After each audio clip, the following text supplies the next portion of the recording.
And welcome everyone to State of the Organization with Growing Home. Today, we're going to begin with our CEO, Karen Fox Elwell. She's going to be giving us a presentation both on our impact in 2020, as well as what we intend to accomplish in 2021 and beyond. From there, we will be sharing, for those of you who joined us for our Strengthen, Nurture, Connect virtual benefit back in the fall, we shared a mission video, and we're going to be sharing that again today. It's such a great example of all the wonderful work that we were able to participate in this last year and that our participants took part in. So we'll be sharing that with all of you again today. And then from there, we will be able to have an opportunity for each of you to dig in a little deeper, both with some of the leaders of our organization, as well as with each other, and be able to connect in community together.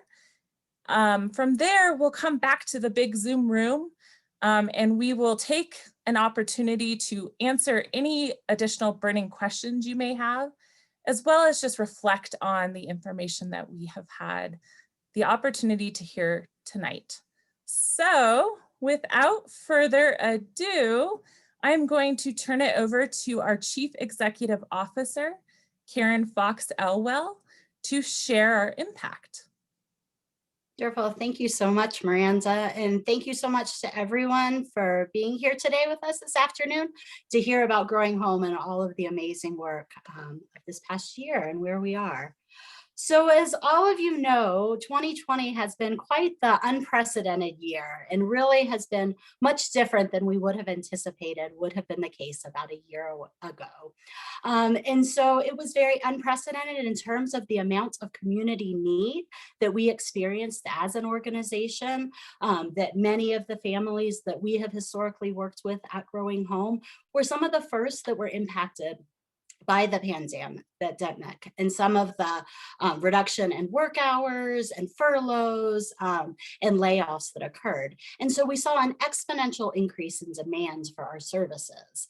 And that was obviously paired with just the unprecedented nature of the rapidly changing conditions around us, the need to transition to technology in ways that many of us have never had to rely on before. And so it was quite the different year for us.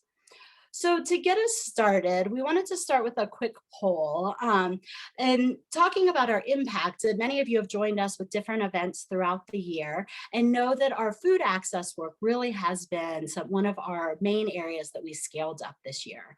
And so to get kicked off for our State of the Organization, we thought it would be fun to kind of poll you all to see how much food do you think that the organization distributed over the course of the year. And so you should be seeing popping up on your screen a poll of how much you believe that we may have distributed and the equivalent size of rhinos, just to give you a size of the scope of that. And so if you'll go ahead and vote and submit that, then I believe my technology assistants will show those results. Oh, it looks like we have everyone's results. So wonderful. So it looks like the majority of people felt that we probably were in the 588,000. We actually distributed over 789,000 pounds of food in 2020. And the reality is that is actually probably a significant underestimation of the amount of food that we distributed to the community. So food access really, as I mentioned, was one of our areas in the organization that we saw a tremendous demand and really recognized early on in the pandemic that we could have a substantial impact and could really scale our operations and fill a need in the community. And so over the course of 2020, we had over 4,000 families that came and received assistance from our food pantry. And one of the real unprecedented things of our food assistance in 2020 is that we actually opened it up to the entire community, recognizing the entire community was facing some unprecedented needs like never before. And it's important to note that this is a 165% increase of unique households that we served from 2019 to 2020, which is a substantial increase. And on a daily basis, we were seeing about 5 to 10 times the amount of families and households than we traditionally had seen in 2019. And this amounted to nearly 14,000 unique visits to our food pantry. Simultaneously, within our strengthening families and within our community is facing substantial challenges to their housing stability and really needing some support in order to be able to keep that roof over their head. And so within our housing stability work at Growing Home, we were able to provide over 150 households rent, mortgage, and utility assistance support. And within that 152 families, we had our newly founded Housing Stability Program, which we launched in March for a 12-month pilot. And we had 65 families who participated in that new wraparound approach to homelessness prevention and housing stability. And of the families that completed that 3-month program with us, 100% of those families remained housed for 3 months following the program completion. And just one story that I'd love to share with all of you about this program and the impact that it had is a mother that we started working with early on in the pandemic that had 2 young children. And early on in the pandemic had her hours at work reduced and found herself really struggling to be able to come up with enough resources to pay her rent that month. She started working with our housing stability coach. And over the course of that 3-month program, not only was she able to have the resources to be able to pay that month and the next month's rent, but she graduated from the program with $4,000 in savings so that she would have the resources in order to weather a crisis like this in the future. Within our Strengthening Families programs, in addition to our food access and housing stability, we also continue to provide all of our other services. Our collaborative coaching, which is a coaching program helping folks move forward on their goals to self-sufficiency and beyond. We served 57 families in that program, and 65% of them made measurable progress forward on their goals to self-sufficiency. And we provided substantial amounts of resource navigation to families to connect them to both Growing Home's resources, as well as a substantial network of community partners that we're connected with in order to connect them to additional resources that Growing Home was not able to provide. So while within our Strengthening Families programs, we continue to provide a lot of our services in person with appropriate protocols in order to ensure safety during COVID, we also had to transition a substantial number of our programs to a virtual format. This was really the case within our Nurturing Children's programs. Specifically within this part of our work, we have our Parents as Teachers home visitation program, which traditionally, as some of you know, is a home visitation program where our parent educators are going into families' homes 1 to 2 times a month and helping provide coaching and supports and ideas to families about how to spur on the development of their children in developmentally appropriate ways. So when the pandemic struck, we recognized that our traditional way of operating the service was not going to work during the pandemic. And so we completely transitioned this program to a virtual format. I'm really proud to announce that we were able to continue to serve over 250 families in this program. And despite this rapid shift to a virtual format, we were able to maintain the high level of quality and impact in this program that we have always been known for with our in-person services. And so as you'll see on my slide, 94% of parents increased their knowledge, and 99% of those parents did demonstrate those developmentally appropriate behaviors for supporting their children.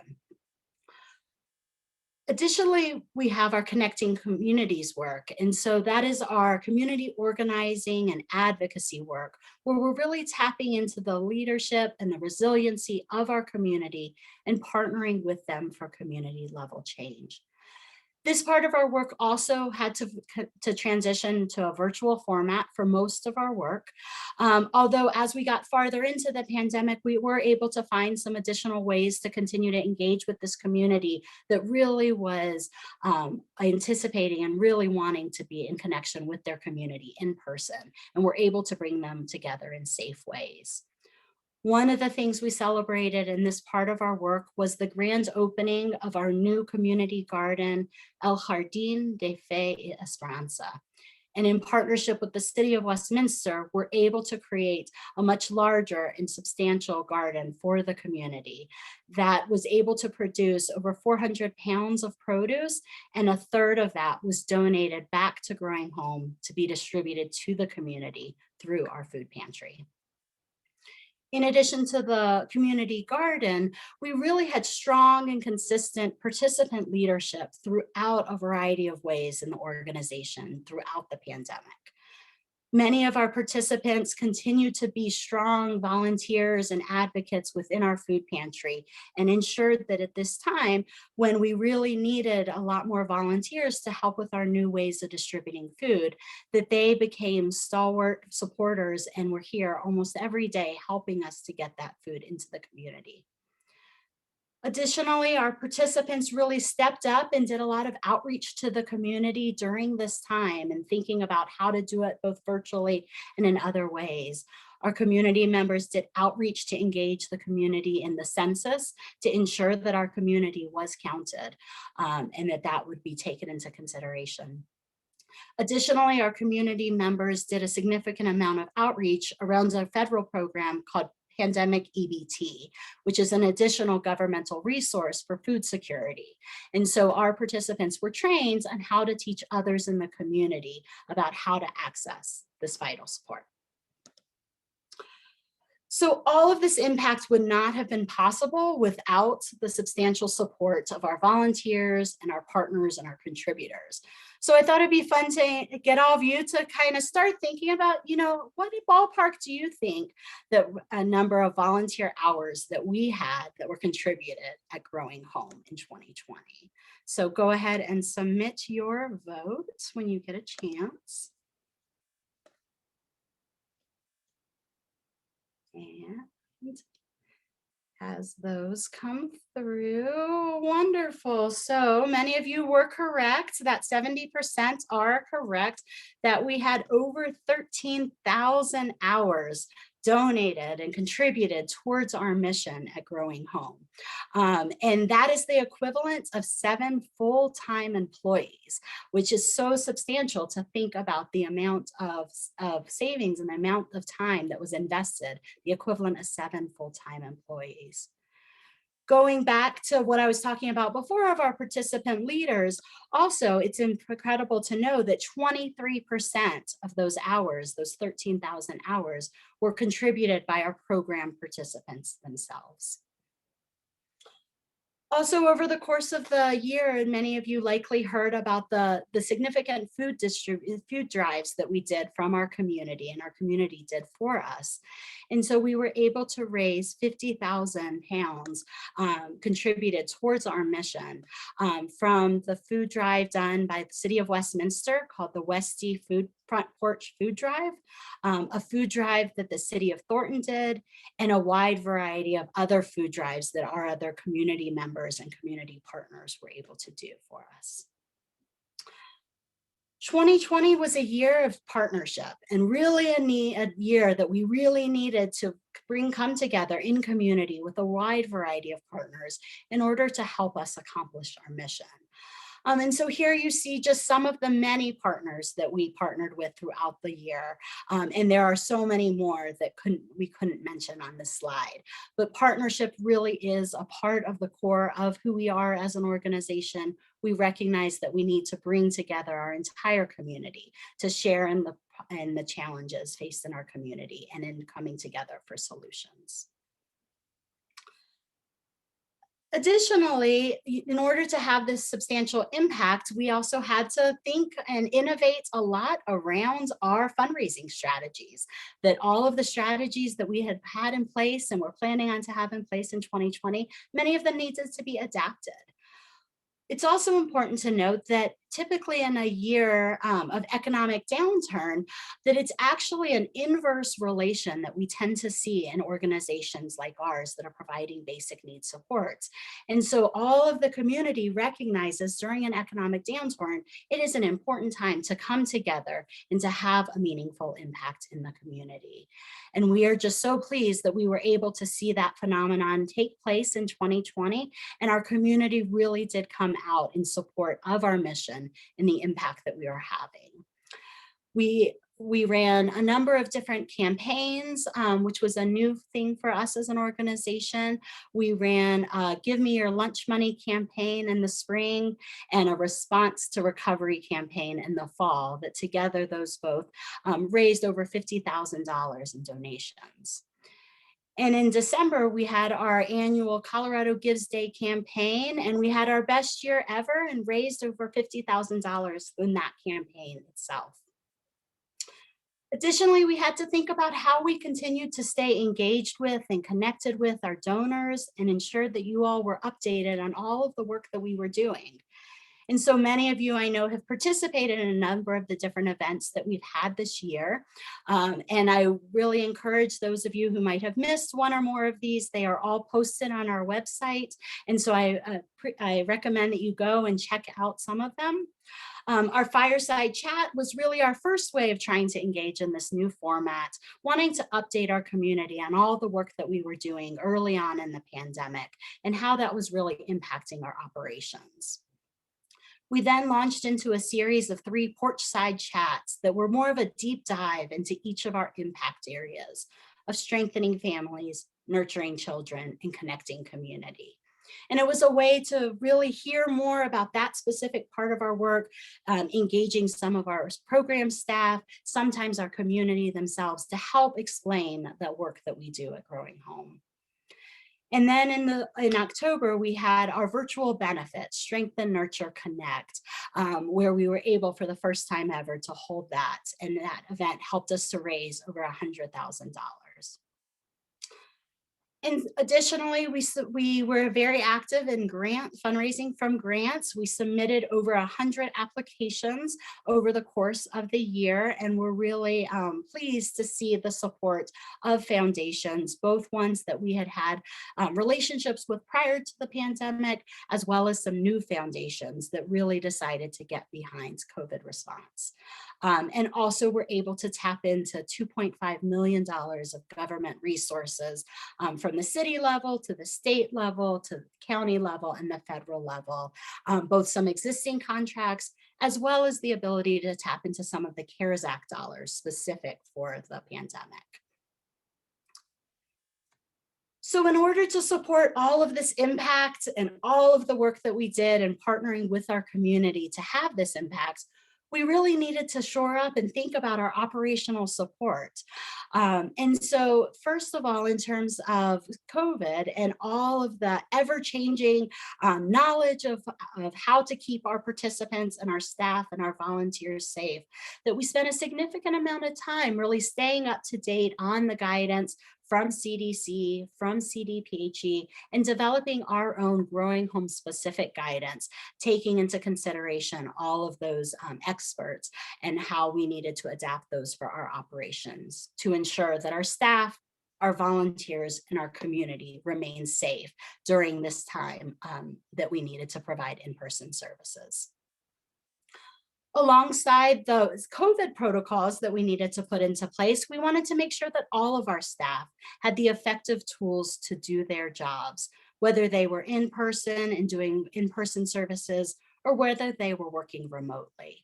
And so we really spent our time and our resources to ensure that everyone had the tools that they needed to be most effective in their roles.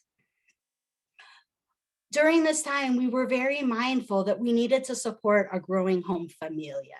This is how we refer to our staff at Growing Home, because they are the heart of our organization, and we are a family serving the community. And so we really asked ourselves some hard questions we never had to ask ourselves before about how do we support staff to be most successful in this unprecedented time? How do we support them both personally and professionally so that they can be their best? in that many of our staff are parents to young children, we had to take that into consideration as childcare and schools closed and went remote. And we're really proud that we were able to provide the supports to our staff to be as successful as possible during this time. I'm especially proud to announce and let everyone know that we have not had to make any layoffs as an organization due to COVID. And rather, we actually have been able to grow in some strategic ways and add a few staffing positions in order to support this increased demand and increased impact that we're having in the community. And the last thing that I wanted to talk about around this year is really our financial health as an organization. And I'm so proud to let all of you know that we have ended the year in a strong financial position. Early on in the pandemic, when it wasn't clear exactly how the resources were going to flow and what the revenue was going to look like, we were really mindful on the expenses and being sure that we were being thoughtful and strategic and seeing where we might have some cost savings. And as the year went on and the resources continued to flow in different ways, then we were able to make, again, some strategic investments to ensure that we could move forward as effectively as possible. And that we'll be ending the year with positive. And we're excited in our annual report that will come out in a few months to be able to share more of the details of our financial standings. So this year of 2020 has been a really incredible year to continue this journey that we have been on as an organization over the past 3 years when I joined. And right as I joined, we were in the process of we started creating our strategic plan, which has been our North Star as an organization these past 3 years. And as I like to explain our strategic plan, it's really about finding this balance on two different areas. On one hand, we have the need and the opportunity to continue to strengthen our infrastructure and our holistic programmatic approach. And a lot of the work that we did in this area, particularly in 2018 and 2019, really poised us so well to be able to jump in early in the pandemic, recognizing where our strengths were, how we could scale up our operations, how we could adapt, because we didn't have to be thinking about some of those infrastructure pieces that we had already tackled in 2018 and 2019. We also really balanced a lot of this work with ensuring that we are always staying firmly connected to, informed by, and in partnership with our community. One of the things that's so special about Growing Home is that deep partnership with our community. And so we have been very mindful over the past 3 years, and particularly during the pandemic, to ensure that this stays front and center. So as we conclude 2020 and now we're moving into 2021, we were curious to hear from you all as our supporters and our partners and our volunteers and our staff. What are the areas of our work that you are most interested in seeing us grow as an organization? And so you should be seeing a poll popping up now with that question. And if you'll go ahead and complete that. And as those results come in, we'll be seeing those.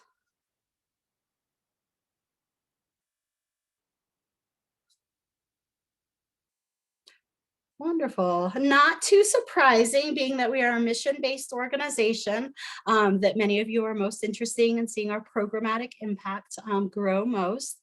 I think secondarily supporting our staff, since that is essential for us being able to do our programmatic impact, to see that secondarily. And then those supports of partnership and fundraising coming in next. I think those closely align with, some of where we think of things as well. And so it's great to see that so many of you are in agreement on so many of those pieces. And so it's really helpful to hear from you all, our stakeholders, where you guys are interested in seeing us grow, what opportunities you see ahead for us. 2021 is actually a year of strategic planning for us. We're coming to the end of that 3-year strategic plan that we put in place in 2018. We have made substantial progress forward. And now is a really incredible time for us to kind of pause and reflect and say, the world around us has changed in ways that we never had anticipated back in 2018. And so where are we now? Where is our community now? What have we grown in? where are the areas we need to continue to improve, and what are those opportunities that just even a year ago, we wouldn't have even known were opportunities for us.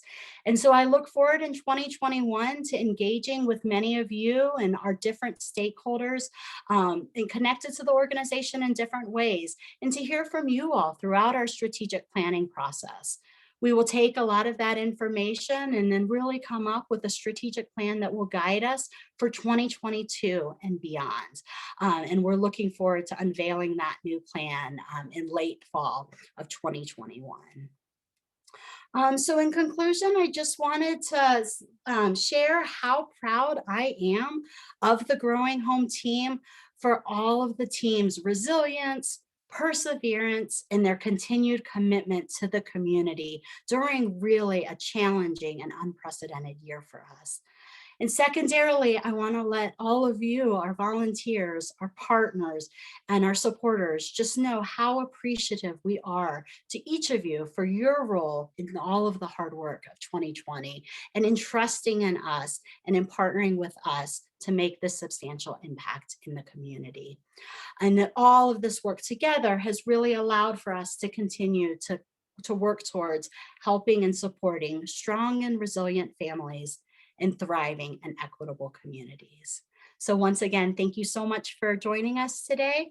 And now we're going to transition to a brief video.